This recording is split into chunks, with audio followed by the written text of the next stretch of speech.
Alright, check 1, 2, TikTok bad, short form content bad, YouTube shorts sad, and long form content rad. And by long form, I mean 3 to 5 minutes or longer, preferably horizontal. Something you can sit down and actually watch, or listen to if that's what you prefer. And while I'd be remiss to not recognize the impact of TikTok, I still think long form videos are here to stay for a long time. If anything, you can make the argument that long form videos are getting longer, to the point where videos that are longer than an hour are becoming more normalized nowadays. And I'm not talking about VODs or long plays, I mean those video essays on niche topics or internet drama that goes so in depth into whatever they're about that they end up lasting well over an hour, if not more. It seems like nearly every day now when some random YouTuber makes a multi-hour long video essay that surpasses the length of most feature-length films. And it has led to many arguments over whether or not these videos are too long for their own good, or whether it's even worth spending months upon months working on them. Which it is worth it, in my opinion. That's all you had to do. While I prefer to keep my own videos under 15 minutes, I do recognize the potential in making long videos, as in this day and age of YouTube, watch time is king. And it also doesn't hurt that there's a saturated, albeit huge market for this kind of video. Because, as it turns out, people do care about what you have to say, so long as what you say is substantial and of high quality. It's to the point where these multi-serving sized videos have become this sort of endgame for pretty much every video essayist. It's almost like such a video is meant as a monument to a channel's journey so far. Case in point, Monumentality by Solar Sands. It's an hour and 21-minute long video that talks about monuments and miles and other big things, and it was intended as the man's million subscriber special. Now, let me be absolutely clear, I am a fan of Solar Sands content, albeit a newer one. He has this way of interspersing his Lemon-inspired deep dives with his own subjective takes on whatever topic is being covered, and I think he does so in a way not many people can replicate, and I really enjoy it.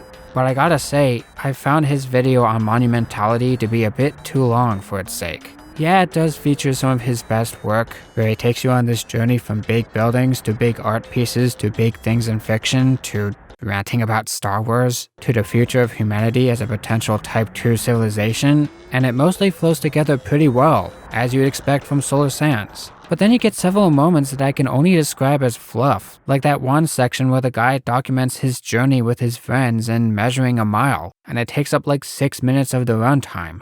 Or that random intermission where he, without any build-up, just brings up his favorite YouTubers. And while he definitely has good taste, I feel like this could have been stuck at the very end instead of in the middle of the video with no context. And there are several moments like these that make me feel like this video could have been trimmed down just a bit, and that it doesn't use its 1 hour and 21-minute runtime very well. Compare it to Solar's latest video on Hell. It's just a smidge under an hour, but I personally find it to be incredibly focused and well put together all the way through, and thus I legitimately enjoyed it much more than Monumentality, which feels more like it's just trying to be big for the hell of it. And you can argue that's the point, that the video itself is a monument to Solar Sands' 1 million subscribers, and as he mentions, monuments are usually big for the sake of importance and permanence or whatever, but when it comes to YouTube videos, the sake of being big isn't a good enough reason to make a video that big, alright? There has to be a good reason for a video to be hours long, and not all videos really need to be as long as they are. I've seen a lot of these long-ass videos that take so long to get to the point, and they just end up being incredibly wordy and they end up not being a good experience to watch. Like, Jesus Christ, 21 hours of content spread across 3 videos on a spin-off series of iCarly that's less than 12 hours long? Like, I'm a sucker for this kind of content, and I find this discussion on video length to be stupid, and even I think that's too much. But every once in a while, there is that rare, supersized video that comes out, and is not only an incredible time all the way through, but it ends up becoming a historic moment on YouTube as a whole. Like H-Bomber Guy's recent video on plagiarism on YouTube. A near 4-hour-long marathon during which the guy exposes multiple YouTubers as plagiarists, from obvious cases like Philip Mushin and Illuminati and especially James Somerton, to more heartbreaking ones like Cinemassacre. And to say that this video has started an internet war is an understatement. There have been so many people that have been called out here, from Bo Blacks to internet historian to internet anarchist of all people, that it has led many to think that this is nothing more than just an overblown drama video. Which it's not. There are several lessons in the consequences of plagiarism that H-Bomber Guy makes incredibly clear throughout. Lessons that I think everyone in a creative field should learn. Drawing on existing ideas is a great way of making something new and unique. It's only wrong when you add nothing and try to pretend it was yours in the first place. It might just be one of the most important videos for any aspiring YouTuber to watch, and I absolutely believe it needs to be this long. Not just because of how unfortunately widespread plagiarism is, but because plagiarism is a serious issue that needs to be taken seriously. And in that same vein, there's also YMS's video on Kemba the Light Lion.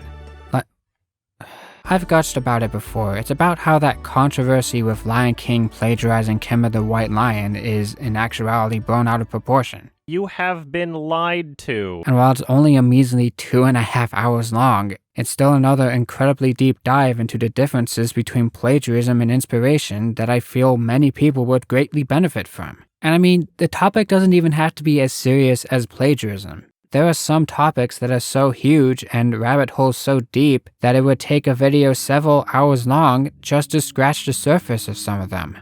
Just under 6 hours, to be more specific. That's how long Frederick Knutson's latest video on EVE Online is. And believe me when I say that every minute of it is immaculate. EVE Online, in a very, very thin nutshell, is this space MMO game that was released all the way back in 2003, and has a very strong focus on player-driven empires, resulting in one of the most unbelievably dense and detailed histories of any MMO ever. You have wars, you have different factions, you have corporations and alliances, a whole bunch of fleet configurations, wormholes, failed spin-offs, cheating, Steve, and so much more, to the point where even at 6 hours with multiple years of effort, Frederick's video is relatively surface deep compared to just how much lore there is to EVE Online. And if you ask me, I think this works in the video's favor, as any deeper into the rabbit hole and the pacing would take a huge hit, and the video would spiral completely out of control. And that's why I feel that, as it stands,